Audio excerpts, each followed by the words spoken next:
Hola, nuevamente aquí en el Instituto Bíblico Nisi con esta tercera clase del panorama del Antiguo Testamento. Estoy muy feliz de poder estar con ustedes y de poder tener este último tiempo para poder ver lo último de esta parte del panorama del Antiguo Testamento. Espero que esté siendo de bendición para tu vida, que puedas estar entendiendo todo lo que estamos tratando de generalizar, ¿verdad? En todo el Antiguo Testamento, que es muchísimos detalles, información, pero para que tú tengas una idea más clara de lo que está sucediendo en el libro, ¿verdad? Y que cuando lo leas lo puedas tener una referencia más clara de qué es lo que Dios quería mostrarnos a través de esto. Obviamente hay muchísimos detalles y cosas que Dios puede estar hablando a tu vida, y yo te animo a que lo sigas leyendo, no solamente como un corte histórico, sino también como algo revelador donde Dios te está hablando. Así que vamos a continuar con esta clase. Acompáñame a tomar un tiempo para orar y poner este tiempo en las manos del Señor, ¿sí? Amado Padre Celestial, te damos gracias, Dios, porque hasta aquí nos has ayudado, porque tu fidelidad es grande, porque sabemos que estamos aquí dispuestos para poder aprender tu palabra, para poder comprender, Señor, lo que tú querías mostrarnos a través de tu plan en el Antiguo Testamento. Y Padre, te pedimos, Señor, que tú sigas revelando en nuestras vidas por medio de tu Espíritu todo lo que tienes escrito en esta parte de tu palabra, Señor. Que cada día, Señor, podamos leer una porción del Antiguo Testamento, Señor, y saber que tú nos estás revelando y que todo, Señor, está alineado a tu voluntad, y que todo, Señor, nos lleva ante los pies de Jesucristo, Señor, que es todo tu palabra, Señor, es cristocéntrica. Todo tiene que ver con el plan redentor, Señor, que tú planeaste para nuestras vidas, y te damos gracias por esto, Señor. Ponemos en tus manos esta clase, que tú sigas hablándonos y nos sigas dando entendimiento para este tiempo, en el nombre de Jesús. Amén. Así que vamos a seguir. Voy a poner mi pantalla nuevamente, de tal forma que lo puedas, eh, voy a compartir mi pantalla de tal forma que puedas ver las diapositivas. Aquí está. Listo. Así que aquí estamos. Voy a tratar de poner esto un poquito más grande. A ver si puede estar. Ok, estábamos hablando acerca del Éxodo, nos quedamos acerca de la ley de Dios para Israel. Resulta, ¿verdad? Vamos a como a retomar un poco acerca de lo que estaba sucediendo. Resulta que cuando empezó el Éxodo, estamos hablando de este tiempo de que pasa el pueblo de Israel en Egipto, en este traslado de la tierra de Egipto a la tierra prometida. Y durante este tiempo encontramos que en vez de tomarles los 11 días que supuestamente deberían de haber tomado, es un aproximado de tiempo que se supone, vemos que en realidad les tomó 40 años al pueblo de Israel. Y aquí vemos que en ese periodo que tuvieron en el desierto, Dios proveyó una ley para el pueblo de Israel. Y esta ley tenía el fin, ¿verdad? Porque ellos habían escapado de la esclavitud física de Egipto, pero aún tenían muchas cosas que aprender acerca de la disciplina moral y espiritual. Y aquí podemos ver que Dios proveyó una ley para ellos. Encontramos que hay tres tipos de leyes que Dios pone al pueblo de Israel, para que ellos se gobiernen a través de estas leyes, porque recuerden que ellos estaban bajo el dominio del gobierno egipcio, pero ahora, como habían sido un pueblo liberado, ahora ya no tenían estas leyes de los egipcios, sino ahora tenían que tener nuevas formas de poder organizarse y tener esta disciplina moral y espiritual. Así que Dios les da estas leyes y le da una ley moral. Hay tres leyes, digamos, hablando de generalización. Y estas leyes, la primera es la ley moral. En la ley moral está hablando acerca de los 10 mandamientos que establecen los deberes del hombre para con Dios y su prójimo. Esta ley moral la encontramos en Éxodo 20, del 1 al 17. Después tenemos la ley civil. Esta es el libro del pacto, y esto lo vas a ver en Éxodo 24, 7. Este es un libro del pacto donde Dios les había dado una lista de leyes y castigos, y que si había un rompimiento acerca de una de estas leyes. Es decir, que Dios no solamente dio los 10 mandamientos. Espero que tú estés entendiendo esta parte, ¿verdad? Que a veces pensamos que Dios nomás les dio al pueblo de Israel los 10 mandamientos y es todo lo que les dio, y no. Aquí tú puedes verlo en Éxodo 20, 22 y al capítulo 23, 13, y aquí vas a encontrar que Dios habla acerca de un libro del pacto, que es una lista de leyes que Dios está poniendo y de castigos también, ¿verdad? Si hay un rompimiento acerca de una de estas leyes. Tú puedes tomar tiempo para leerlas, son diferentes, pero que puedas entender que no solamente son 10 mandamientos, sino que hay una ley civil. Los 10 mandamientos es una ley moral, ¿verdad? Pero esta es una ley civil, es decir, son leyes, un listado de leyes y castigos que suceden si nosotros si el pueblo de Israel no lleva estas leyes civiles que les ayudan a convivir con todos los que están dentro de este tiempo de éxodo en el desierto. Y tenemos también la ley ceremonial, que esta incluye fiestas anuales obligatorias. O sea, es decir, a Dios puso estas leyes ceremoniales, es decir, ciertas fiestas que se tienen que realizar.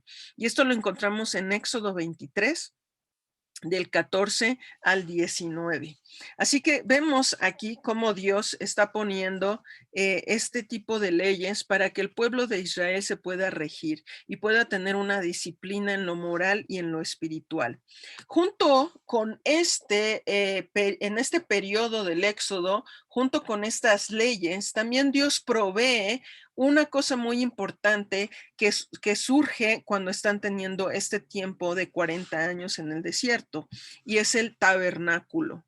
El tabernáculo es un símbolo también sumamente importante en el pueblo de Israel, no solamente en los judíos como cultura, sino es una representación de Dios, del tipo y sombra de su presencia, de lo que ha de venir, diferentes detalles, ¿verdad? Que por tiempo no lo vamos a ver aquí, pero quiero que tú veas lo que significa el tabernáculo. Es una señal visible de que ellos son su gente, es decir, es el pueblo escogido, ¿verdad? Entonces Dios le dice a Moisés que construye un tabernáculo para habitar en él, ¿verdad? Es decir, que este tabernáculo estaba representando algo que no tenía otro pueblo, porque este era el pueblo escogido por Dios. ¿Y cuál era ese algo que no tenía ningún otro pueblo? La misma presencia de Dios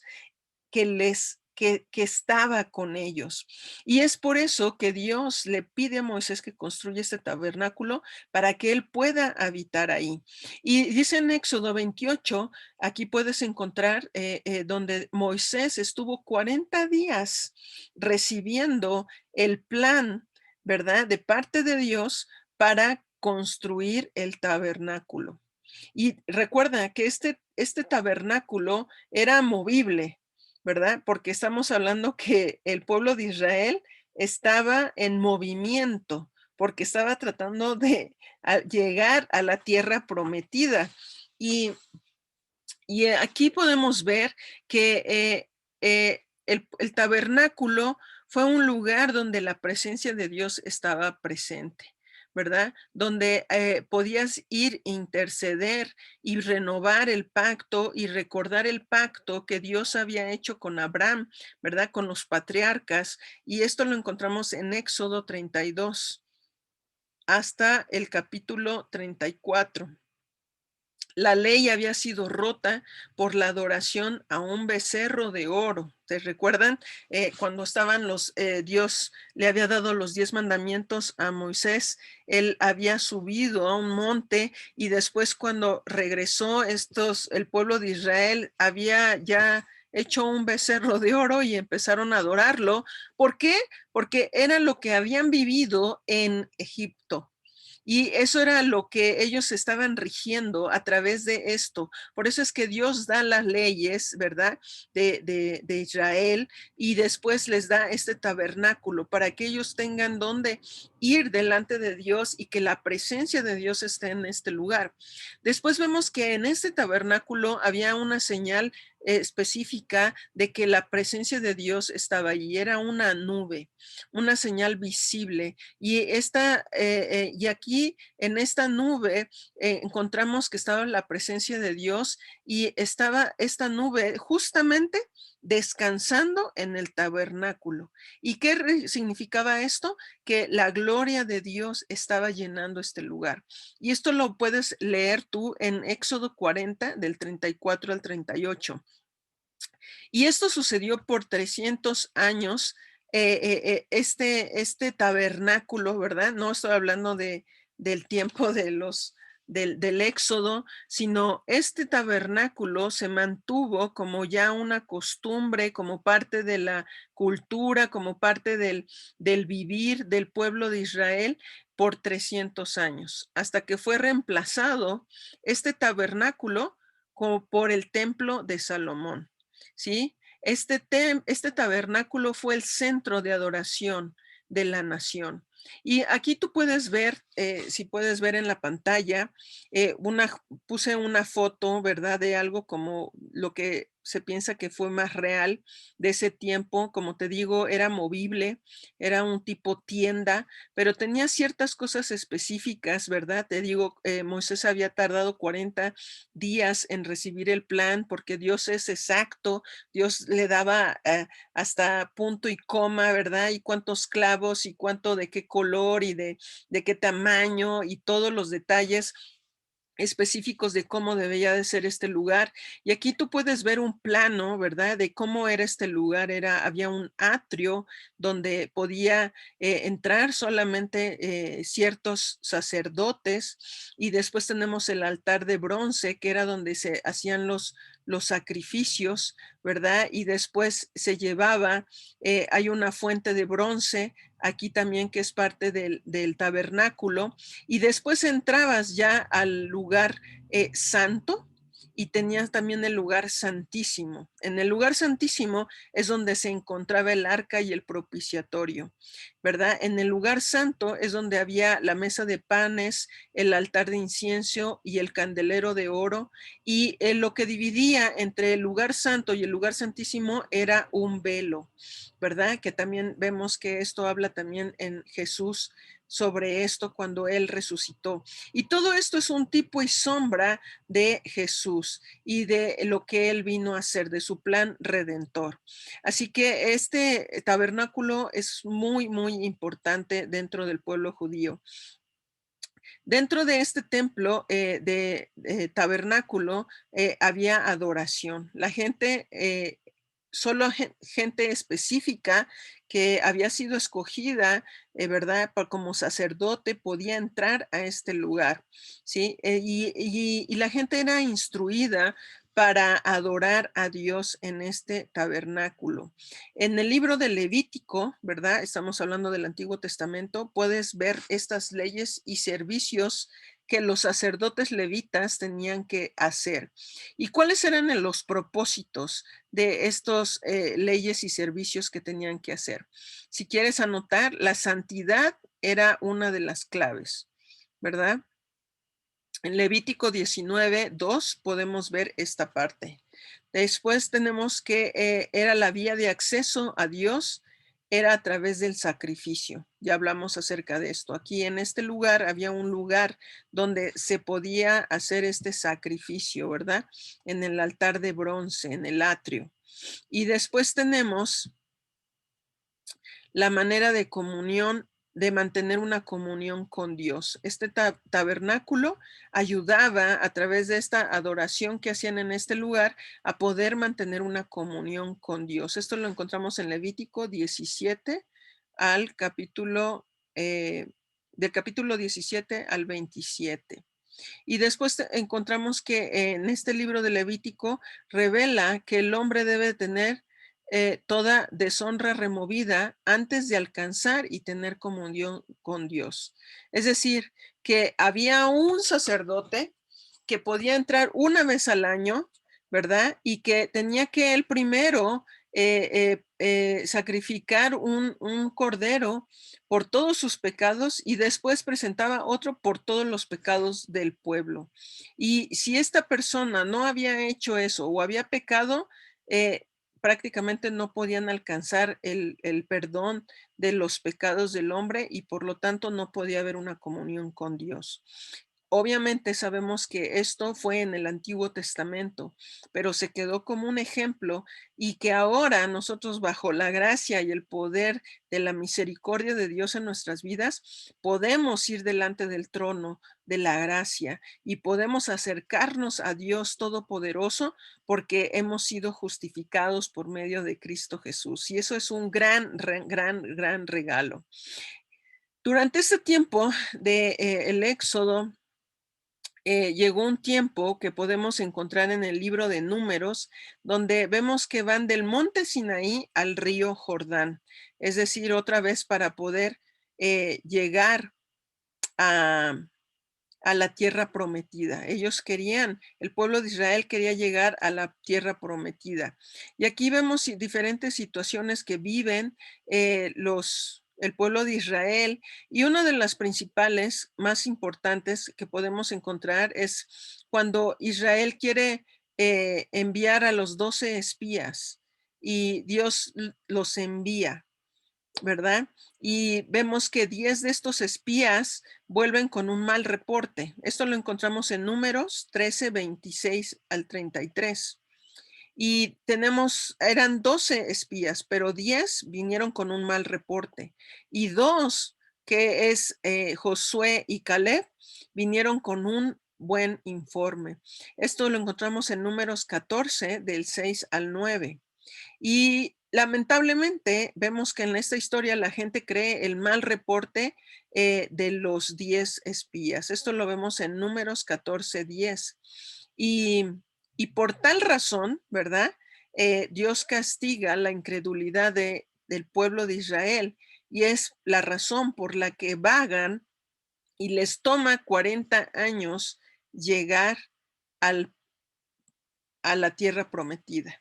¿Sí? Entonces, ellos no habían llegado, habían mandado a estos 12 espías a que fueran y vieran, pero como no creyeron y se fueron con la idea de los 10 espías y no creyeron en los 12 espías, les tomó 40 años poder llegar a la tierra prometida.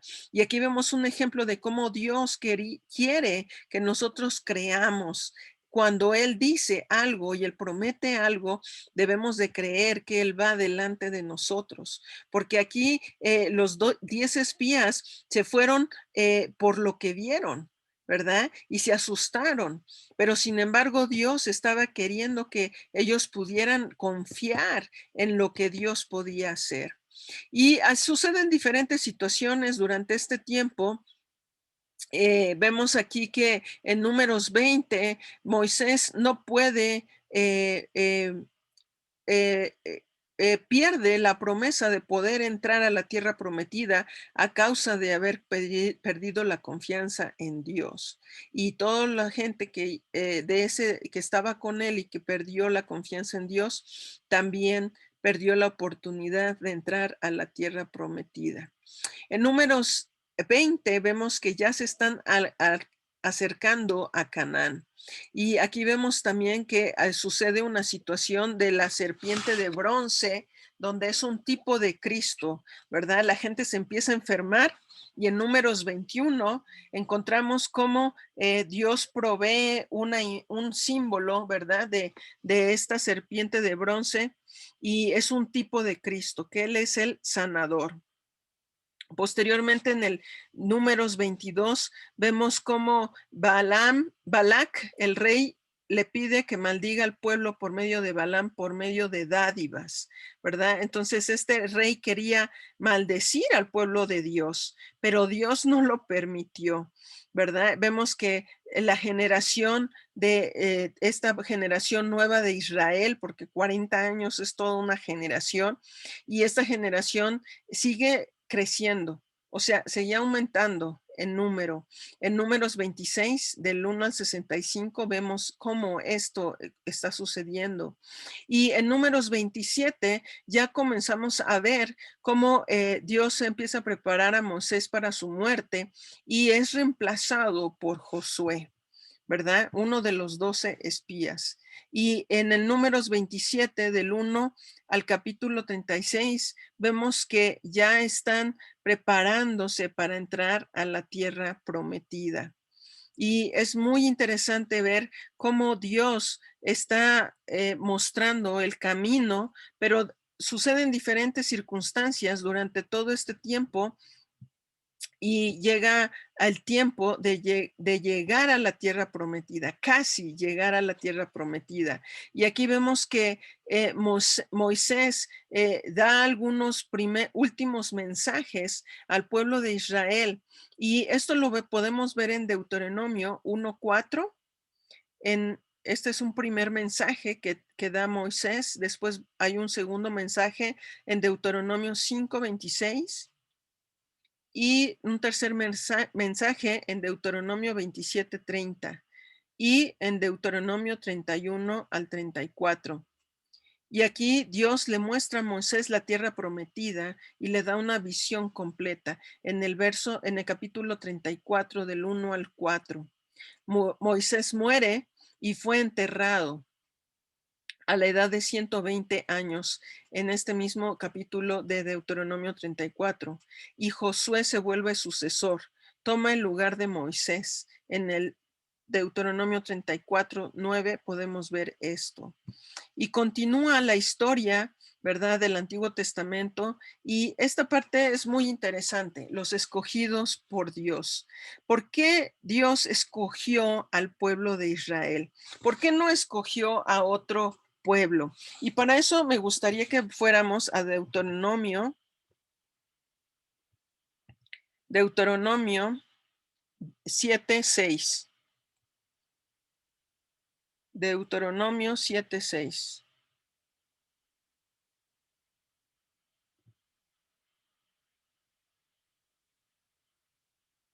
Dice, porque tú eres un pueblo santo para Jehová tu Dios. Jehová tu Dios te ha escogido para hacerle un pueblo especial. Entonces aquí vemos que Dios escogió, Él decidió que fuera un pueblo especial. No porque tuviera grandes atributos el pueblo de Israel, sino porque Dios lo había creado y decidió que era un pueblo especial. ¿Sí? ¿Y por qué Dios los escogió? Porque para depositar la verdad. ¿Cuál verdad? La de su plan redentor. Vamos a ver Deuteronomio 4:2. Y mira lo que dice, no añadiréis a la palabra que yo os mando, ni disminuiréis de ella, para que guardéis los mandamientos de Jehová vuestro Dios que yo os ordeno. Así que una de las razones por las que fue escogido el pueblo de Israel fue para preservar la verdad. Es decir, que lo que él les había dado, los estatutos, todo lo que hemos visto durante en estas clases del Antiguo Testamento, que Dios les dio las leyes, el tabernáculo, etcétera. Todos estos tiempos fueron por una razón, para que ellos preservaran la verdad, que todas estas leyes, mandamientos y todo mantuvieran esta verdad, para ser un ejemplo santo de la verdad. Mira lo que dice el verso, capítulo Deuteronomio 4, 5 y 6. Dice, mas vosotros que seguisteis a Jehová vuestro Dios, todos estáis vivos hoy. Mirad, yo os he enseñado estatutos y decretos, como Jehová mi Dios me mandó, para que hagáis así en medio de la tierra en la cual entráis para tomar posesión de ella. ¿verdad? Entonces, aquí vemos que Dios escogió al pueblo de Dios para ser un ejemplo santo de la verdad, para ser evangelistas de la verdad. Y vemos que a través de este pueblo de Israel es que Dios trae su plan redentor al mundo. Dios nos amó tanto que usó a este pueblo de Israel para traer este plan, para que ellos mantuvieran la palabra de Dios fidedigna, ¿verdad? Y que no hubiera cambios en lo que Dios había creado.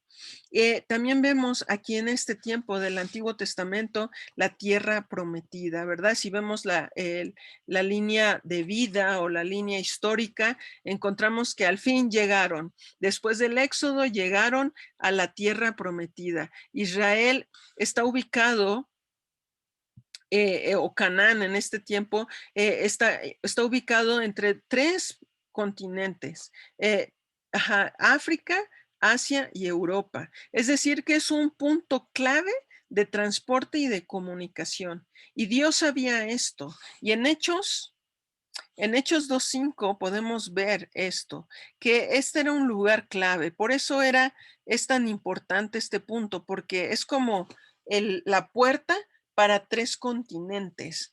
Y esto lo podemos ver en Hechos 2.5.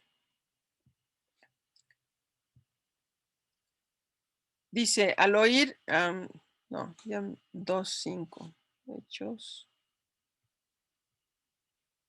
2.5.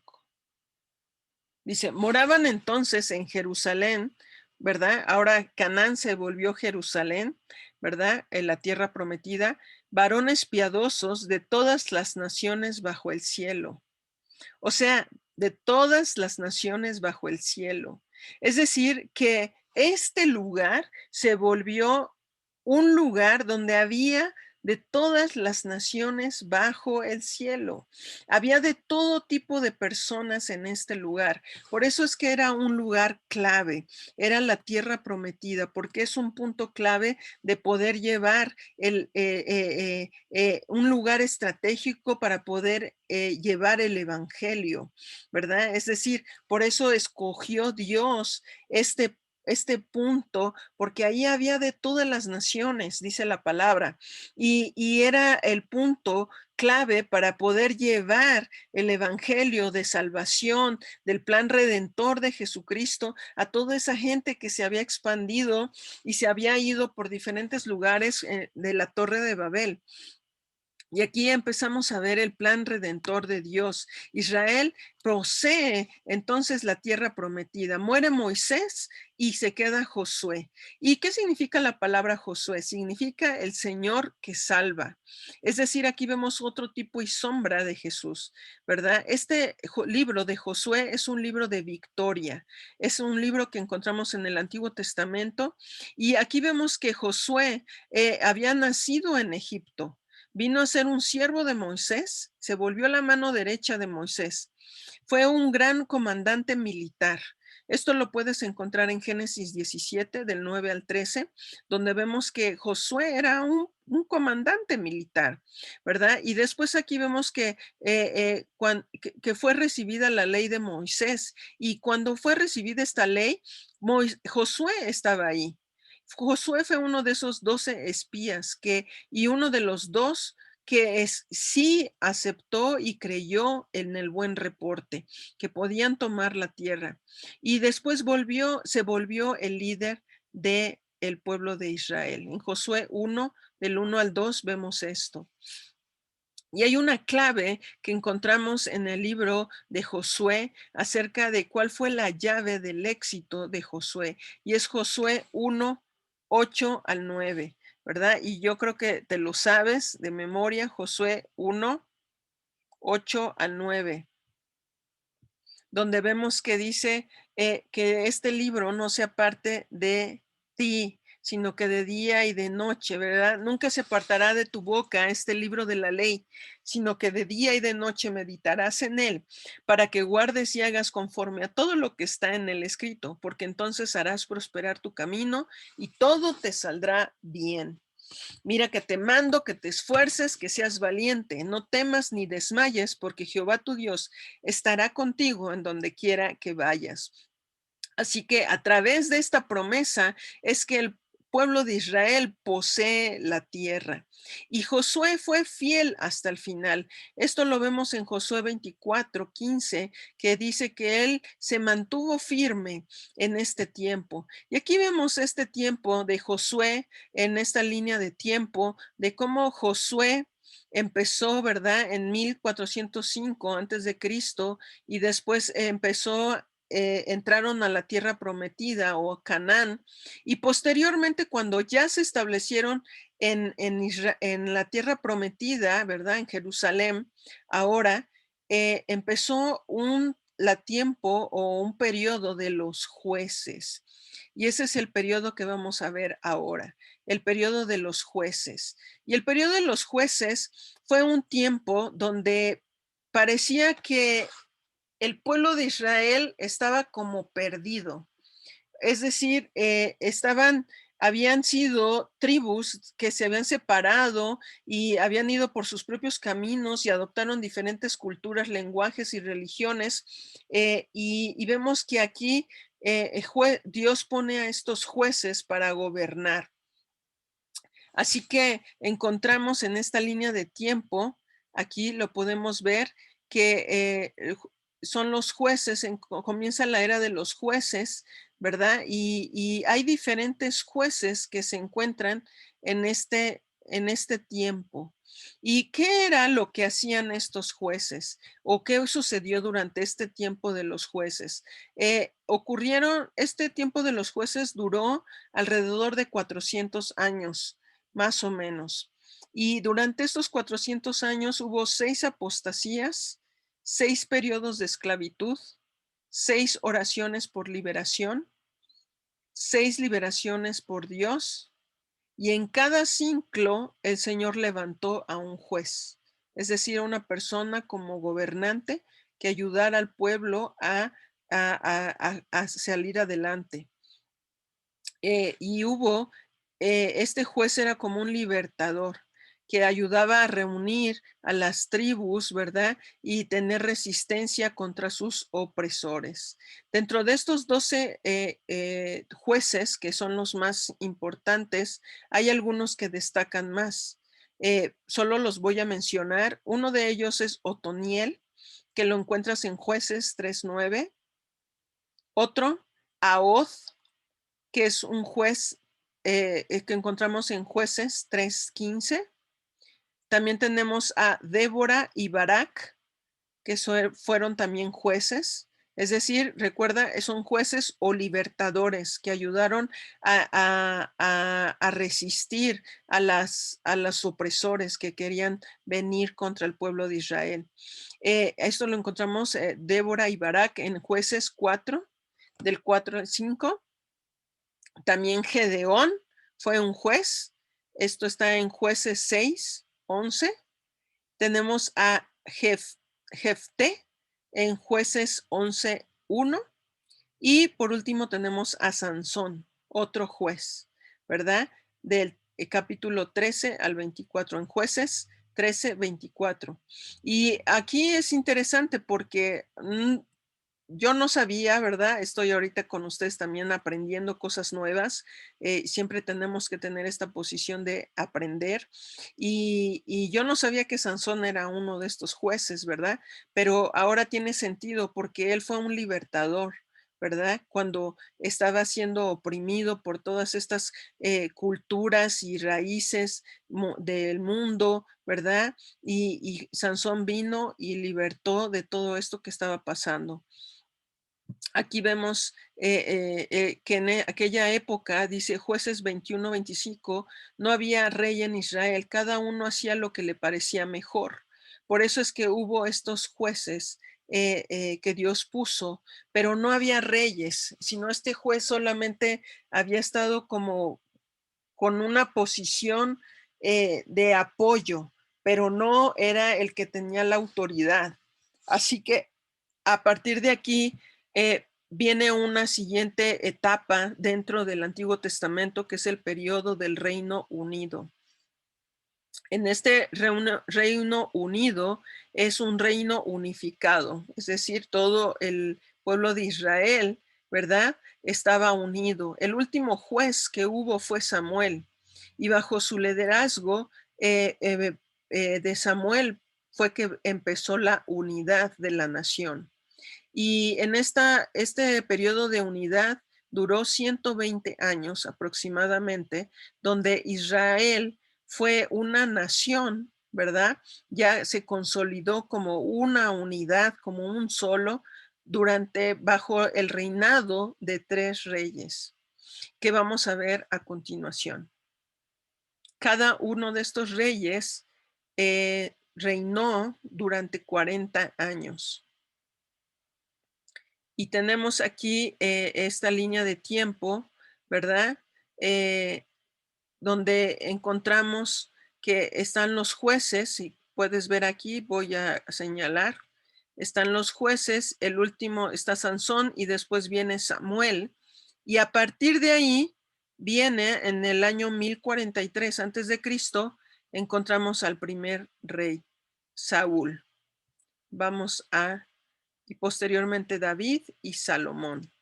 Y de ahí vino una división del reino.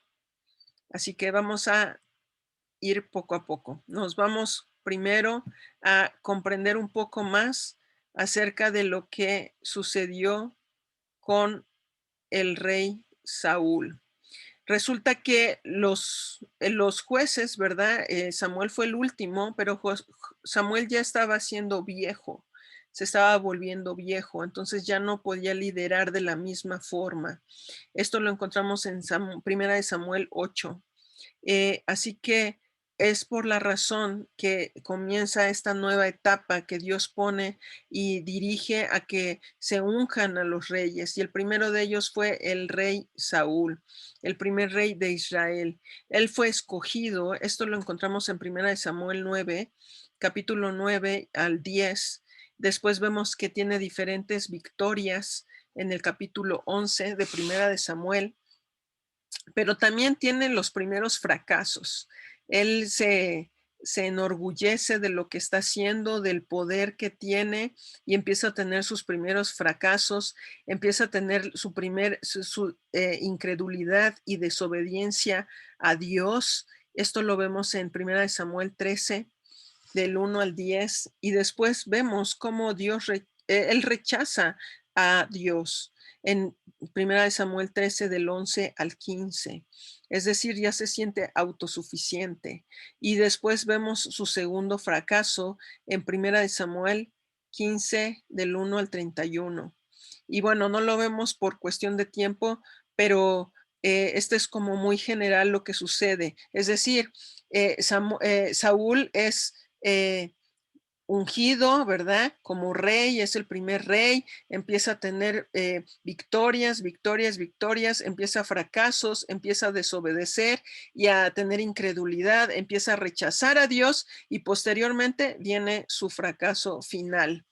Así que a partir de ahí viene el siguiente rey. Después de que él cae de la cúspide, viene el segundo rey de Israel, que es el rey David.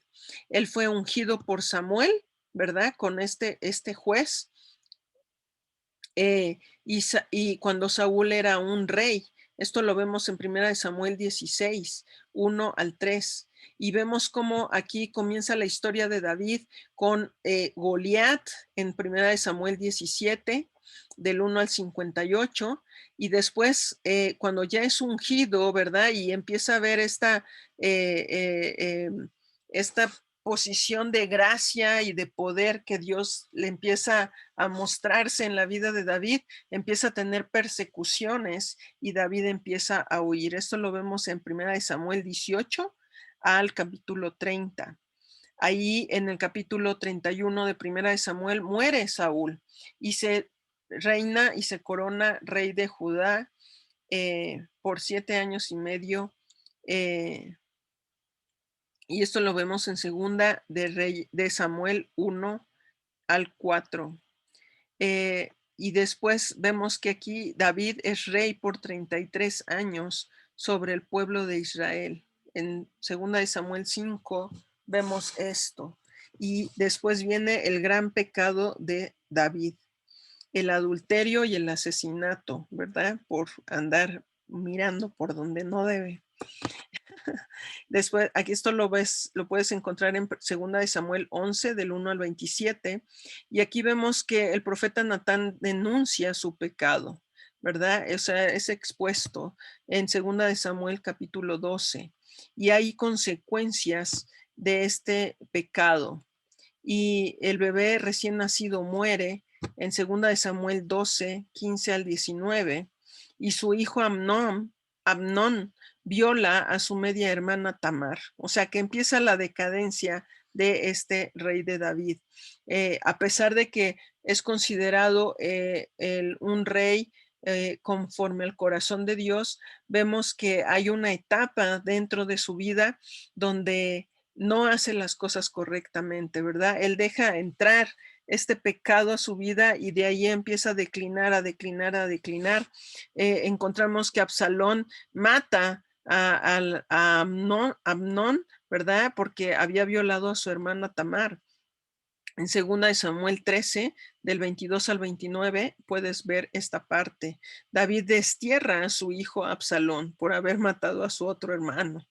Y en 2 de Samuel 13, del 37 al capítulo 14, verso 28, vemos esta parte de la historia de David, donde destierra a su hijo.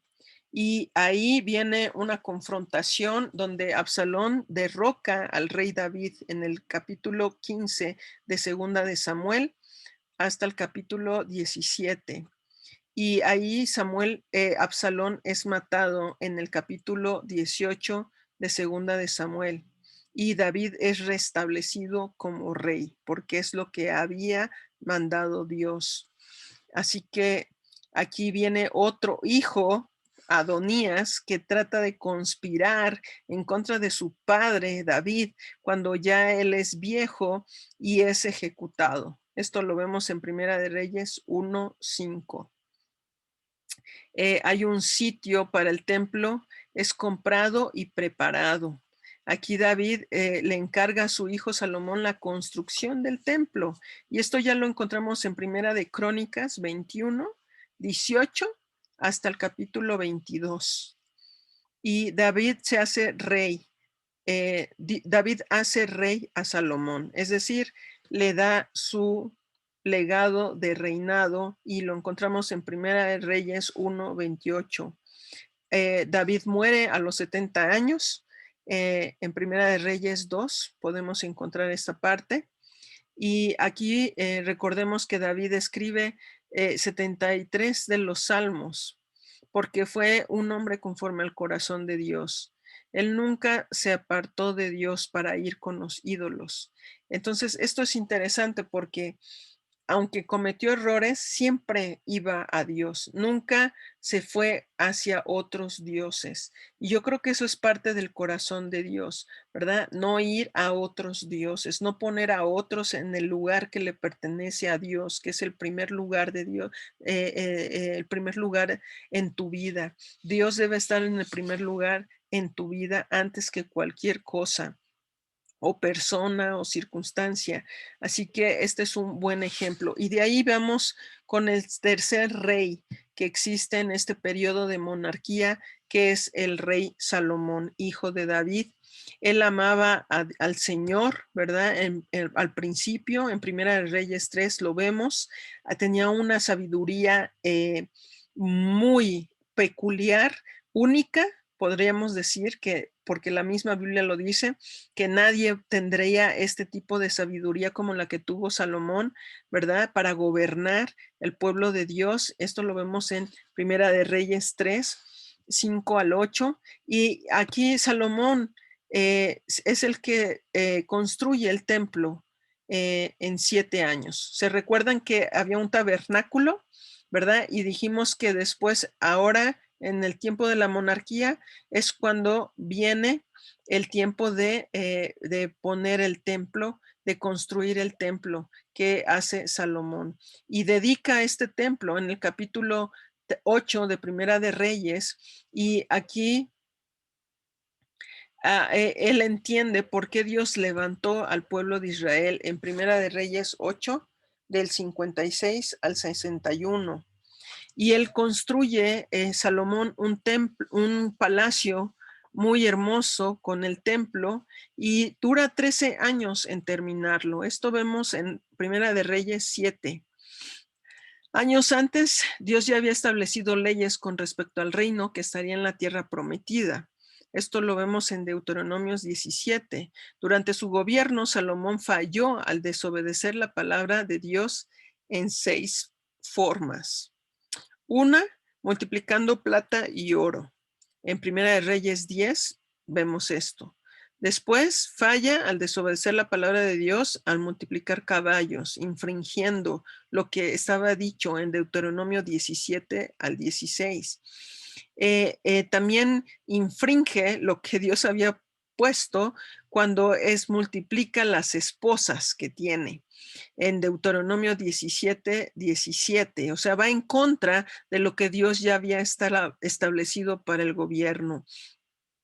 Y Salomón tenía 700 esposas y 300 concubinas. O sea, esto no era el plan de Dios. Él había sido dotado con una sabiduría especial, pero había partes en su vida que no estaban correctas. Por eso, nuevamente vamos al punto de que todo lo que está en la palabra de Dios fue dado con un propósito para enseñarnos. Vemos aquí en Primera de Reyes 11, ¿verdad? Que estas mujeres, estas esposas, lo llevaron a alejarse del corazón de Dios, ¿verdad? Él volvió a los dioses, tornó su mirada hacia la idolatría. En Primera de Reyes 11, del 5 al 8 vemos esto. Falló en leer, en buscar la palabra, en enfocarse en los mandatos de Dios, y tuvo profecías de juicio. Pero aún así fue usado y escribió 3000 proverbios y 1000 canciones. Y, y escribió lo Cantar de los Cantares y Eclesiastés, ¿verdad? Y muchas veces pensamos, y algunos proverbios, como Proverbios 31. Y estos, es importante recordar que estos libros los escribió Salomón, pero que también él los escribió en momentos que estaba apartándose del Señor, ¿verdad? O sea, eran sus propios pensamientos de alguna manera, pero que sin embargo están revelando algo de lo que no debemos de hacer. Así que con esto puedes tener un punto clave para cuando estés leyendo estos libros. Y en el Primera de Reyes 11, 41 al 45 vemos la muerte de este rey. Posteriormente de esta etapa de los reyes de la monarquía viene una división del imperio. Aquí se divide el imperio de Israel, el pueblo de Israel. Y hay un reino del norte y hay un reino del sur. El reino del norte es Israel y el reino del sur es Judá. El reino del norte, aquí podemos verlo, hay profetas, ¿verdad? Y vimos al principio de la primera clase que sigue una cronología, ¿verdad? Pero llega a un tiempo donde es destruido Israel en el año 722 antes de Cristo. Y posteriormente, aquí, bueno, aquí vamos a ver algunos reyes y la duración de estos reyes. Es decir, que estos 3 primeros reyes era como una nación unida, pero posteriormente cuando se dividen el reino del norte y el reino del sur, el rey del norte, el reino del norte tiene 19 reyes. Y aquí puedes tomarle una foto de pantalla, ¿verdad? Donde nos muestra todos los reyes que hubo y el tiempo que duraron y dónde puedes encontrar en la escritura. Y también encontramos en el reino del sur que también ese es Judá específicamente, y aquí Judá en el reino del sur seguimos viendo que está Daniel, Habacuc, Jeremías, Sofonías, empieza a haber profetas, ¿verdad? Y viene la conquista de Judá por medio de Babilonia. Y acá en el reino del norte fue destruido por Asiria, ¿ok? Entonces fueron diferentes los que los atacaron, pero al final fueron conquistados.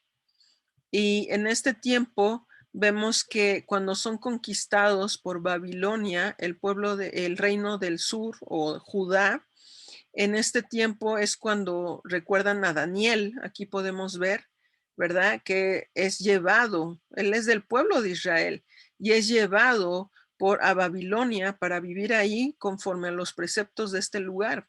Y él se vuelve un ejemplo, ícono de cómo es ser un seguidor fiel. Y aquí vemos en este tiempo el exilio de la restauración. Este fue un tiempo donde regresaron de este exilio, de este tiempo donde habían estado cautivos, ¿verdad? Duró cerca de 388 años hasta que fue tomado cautivo por Nabucodonosor. El reino del sur estuvo 388 años hasta que vino Nabucodonosor. Y Judá duró 134 años más que Israel. ¿Sí? Durante este periodo reinaron 20 reyes, 8 fueron buenos y 12 fueron malvados. La historia de Judá fue un ciclo de decadencias espirituales seguidas de avivamientos. Estos años de avivamiento salvaron a Judá de la caída temprana, ¿verdad? Porque no se habían alejado totalmente. 6 años antes de que el reino del norte, Israel, cayera en manos de Asiria, Ezequiel llegó a ser el rey de Judá. Él fue, Ezequiel, el rey más fiel de todos los reyes. Así que aquí vemos un rey. Después de Daniel está Ezequías, perdón. Este fue antes, perdón, Ezequías. El Señor salvó de caer en manos de Sennacherib, el rey de Asiria. ¿Por qué? Porque había una fidelidad hacia Dios. Hasta que en el tercer año de Joacim, Nabucodonosor aseguró la lealtad de Judá y tomó a Daniel y a otros rehenes a Babilonia. 3 años más tarde, Joacim se rebeló contra Babilonia y murió dentro de esto, dejando el trono a su hijo menor. Y aquí vemos en el libro, Primera de Crónicas y Segunda de Crónicas, cómo el reino del sur está teniendo diferentes situaciones a través de los reyes y de los profetas. Y vemos aquí la restauración el exilio de la restauración, cuando es llevado cautivo a Babilonia. Este exilio duró 70 años, es decir, cuando fue tomado, ¿verdad? El pueblo, el reino del sur o de Judá por Babilonia y duró 70 años. Esto lo vemos en Segunda de Crónicas 36. La experiencia, aquí vemos también en la cautividad de Babilonia lo que le sucedió a Daniel, lo que ya hablé anteriormente, ¿verdad? Y esto lo encontramos en Daniel 3. El imperio de Babilonia cae en manos del imperio del Medio Persa bajo el rey Ciro y termina su periodo. Esto trae resultados del exilio. ¿Qué sucede de este exilio? 1, la lengua cambia de arameo a caldense. Hay un gran movimiento o periodo de producción literaria que sucede entre los judíos exiliados. Este es el caso de Ezequiel y de Daniel, y que se escribe Primera de Reyes y Segunda de Reyes y muchos de los salmos. Es un gran movimiento de recolectar escritos. Esto es lo que resultó de este exilio. Una de las cosas más importantes que ocurrió fue la vida religiosa judía se afianzó. Es decir, que esta cultura de idolatría tuvo su final. sino se afianzó aquí la cultura y la vida judía, los preceptos de Dios durante este tiempo, y es cuando se crean las sinagogas. Aquí es cuando son tomados, ¿verdad?, por Babilonia, y después aquí los judíos retornan a la tierra, a su tierra, ¿verdad?, a su tierra prometida. Este es un retorno que está predicho en Jeremías 30, del 1 al 3.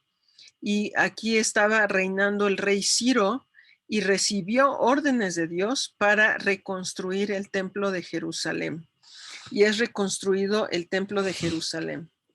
Ciro ya había sido nombrado por Dios 150 años antes de nacer y 200 años antes de que él decretara que los judíos podían regresar a su propia tierra a reconstruir la ciudad. Él ya lo había dicho, y esto lo encontramos en Isaías 44. Es decir, es algo que ya estaba predestinado, ya estaba dicho, ya había sido profetizado. Aquí tenemos la primera etapa de Zorobabel, la reconstrucción del templo, y la segunda etapa del regreso bajo Esdras. Y aquí encontramos en este tiempo que retorna el pueblo judío en los libros de Esdras y de Nehemías, cuando es reconstruido el templo. Esta es la tercera etapa, cuando Nehemías viene y reconstruye las murallas de la ciudad. Y estos son los últimos eventos que encontramos en el Antiguo Testamento. De ahí viene un tiempo de los profetas que siguen apareciendo, profetas que están en este lugar, en este periodo de restauración, bajo el tiempo de Nehemías, y tenemos a los profetas como Ageo, Zacarías, Malaquías. Y estos son los últimos libros del Antiguo Testamento. Y para terminar, me gustaría mencionar un poco, lo mencioné hace rato, que después de que termina este tiempo, ¿verdad?, donde el pueblo de Israel regresa de haber sido cautivo de Babilonia, regresa ahora a ser reconstruido el templo, el pueblo de Jerusalén, y empieza a volver a crecer el pueblo de Israel. Pero en ese tiempo, después de Malaquías, hay un periodo de silencio, que es como un hueco que hay entre el Antiguo y entre el Nuevo Testamento. Lo hablé en la primera clase, ¿verdad? Y es un periodo donde no vemos la manifestación de revelación de Dios, ¿verdad? Es decir, Dios está ahí, pero ya no se manifestaba al pueblo de Israel. Y pasaron 400 años para que viniera y comenzara la nueva historia de redención a través de Jesús. Pero durante este tiempo de silencio, ¿verdad?, que no está escrito en la Biblia, sino es de pasar del Antiguo al Nuevo Testamento, encontramos, como puedes ver en esta línea de tiempo, ¿verdad? Aquí vemos que suceden diferentes, hay un crecimiento del reino romano, ¿verdad?, griego, y la historia del mundo, hay un aumento de historia, pero en cuanto a la historia bíblica, no hay ninguna palabra de parte de Dios durante 400 años. Así que con esto terminamos esta clase. Espero que haya sido de bendición para tu vida y que te haya dejado un panorama mucho más claro acerca de lo que es el Antiguo Testamento. Claro que lo hemos visto de una manera muy general, pero que te va a poder ayudar a poder tener un entendimiento más claro de lo que sucede en todo el Antiguo Testamento. Así que es un gusto para mí haber podido darte esta clase.